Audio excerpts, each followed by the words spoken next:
His name was Daniel. By every measure, he was a man who had figured out how to manage his own life. He had a system, a routine, and he knew which people to avoid, which situations to sidestep, which conversations to steer clear of. He had built carefully, methodically, a life that didn't hurt him very often. He thought that was wisdom. He didn't yet know that life was a cage.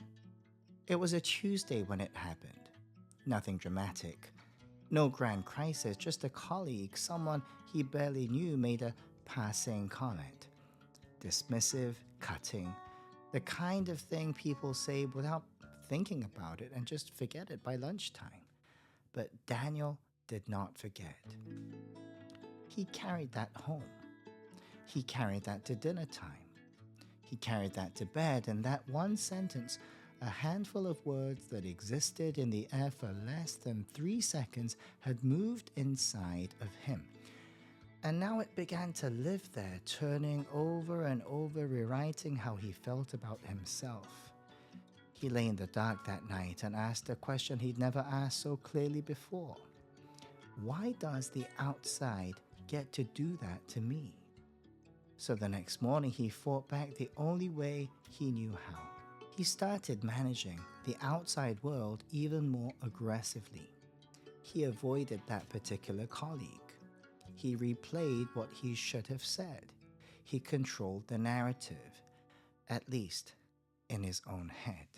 Hi, my name's Pastor Elisha Cho. Welcome back. For a while, it helped. It seemed like it was working until the next thing happened. And the next. And he began to notice something exhausting about his strategy. The outside world was infinite, and he was one person. So he tried a different road. He went to a silent retreat. He read books on emotional detachment. He told himself that nothing external had the power to touch him anymore. He built walls so high and so thick that eventually not much got through to him. But with that same wall, not much of the good got through either. He was protected and completely alone inside in his own life. He sat with that loneliness and realized this isn't strength. This is just a different kind of hiding. And he was right. He had an older friend, a man named Elias, the kind of person who seemed to move through difficulty without being destroyed by it.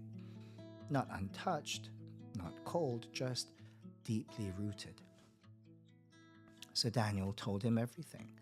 The comment, the sleepless nights, the walls he'd built, the silence that followed. Elias listened without rushing him.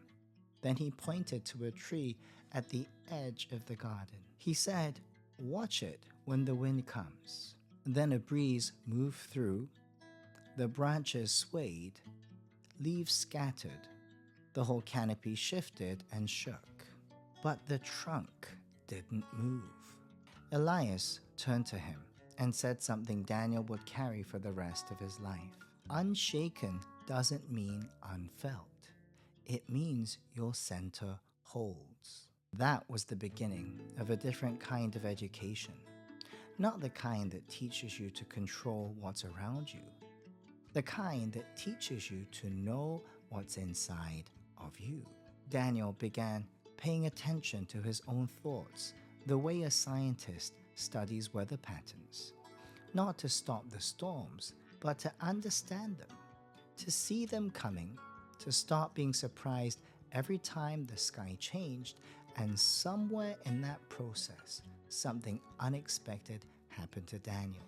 As his understanding of God grew deeper, really deeper, not just a doctrine, but as something he could feel and navigate by, his understanding of himself grew deeper too.